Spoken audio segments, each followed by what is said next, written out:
Kemajuan teknologi saat ini memberikan dampak kepada karakter murid. Mereka akan cenderung mengikuti perkembangan zaman tanpa mengkaji ulang perkembangan zaman yang mereka tiru. Ini turut memberikan dampak pada kebiasaan-kebiasaan murid saat mereka berada di lingkungan sekolah.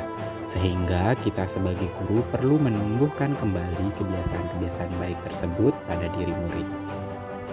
Pada aksi nyata modul 1.4 tentang budaya positif, saya akan menerapkan kebiasaan baik berupa pembuatan kesepakatan kelas bersama dengan murid, di mana kesepakatan kelas ini memuat kebiasaan-kebiasaan baik yang telah dibuat dan disepakati bersama, dan dilaksanakan secara berkelanjutan dengan harapan dapat menggali sifat dan nilai positif pada diri murid.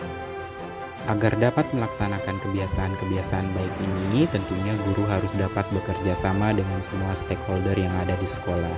Karena dengan adanya kolaborasi yang baik antara semua pihak akan dapat menciptakan karakter murid yang memiliki nilai-nilai pelajar Pancasila. Adapun tujuan dari kesepakatan kelas ini adalah mendidik murid untuk melakukan kebiasaan positif dan menciptakan murid yang memiliki rasa tanggung jawab yang tinggi atas idenya pada kesepakatan kelas yang telah dibuat. Selain itu, kesepakatan kelas ini diharapkan dapat menciptakan lingkungan belajar yang aman dan nyaman untuk murid saat proses pembelajaran, serta dapat menumbuhkan motivasi intrinsik pada diri murid.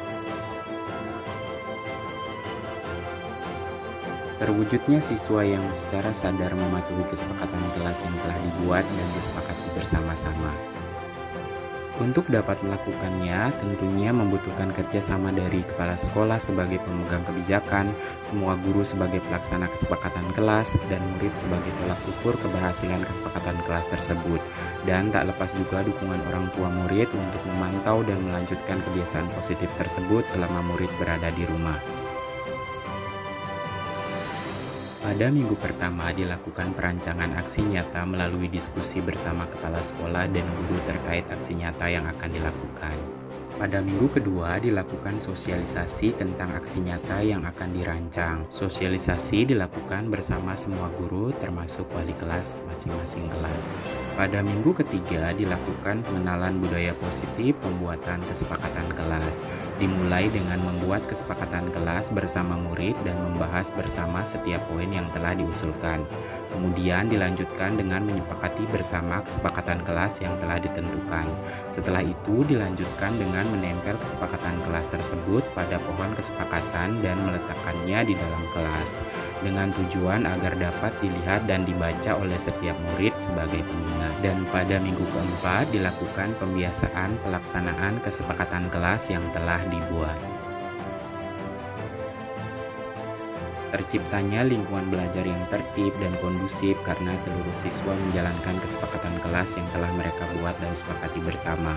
Selain itu, siswa menjadi lebih bertanggung jawab atas apa yang telah mereka usulkan pada kesepakatan kelas.